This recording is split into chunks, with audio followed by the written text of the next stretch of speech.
O irmán non debe andar lonxe e a querer levalo todo, e deixárono ali, no seu silencio extraño, máis extraño porque ese tipo de morte é inseparable do seu ruído. O vello localizou algunha outra mina e trazou un corredor coa vara para poder traballar. Quería agochar as xentes para logo volver. Non me ve como un inimigo, só me ve como un rapaz que realiza un acto de amor e que necesita axuda. Dentro de cada soldado hai un ser humano, iso é o que aprendí. E a guerra é o que nos volve feras irracionais e destructivas. E hai guerras porque hai xente que se beneficia con elas.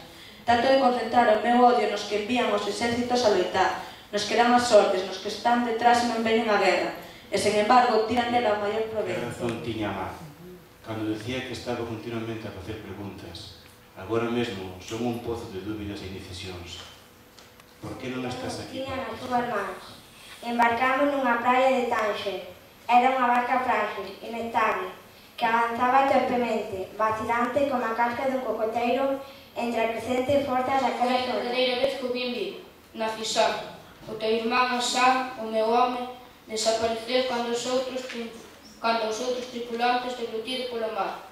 Non o vin, só escoitei a súa voz desesperada que berraba para que eu me agarrase a barca. Eu tamén teria ido a pique con toda a rapidez do meu vento. 500 almas.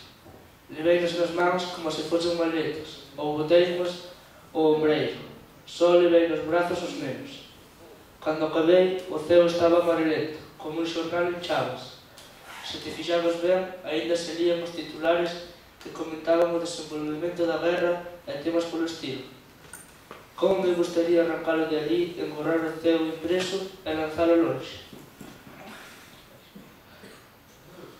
Veían nos brazos e a cousa estaba que ardía. Aínda quedaba moito traballo por facer. Como sería de agardar, moitos morreron no instante. Outros tardaron un pouco máis.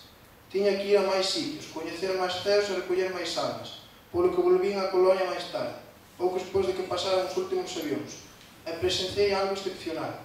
Cargaba a alma carbonizada dunha criatura adolescente cando, moi seria, levantei a vista cara ao que se converteu nun ceo sulfúrico. Cerca había un grupo de nenas de 10 anos. Que se esvaecen os espectros. Sen decatarse, entraron na cova onde se aloxa o medo, nese ámbito terrible e vermello no que a vítima prefire sacrificarse a si mesma antes de provocar de novo a ira do seu verdugo. Entón, abalanzouse sobre ela.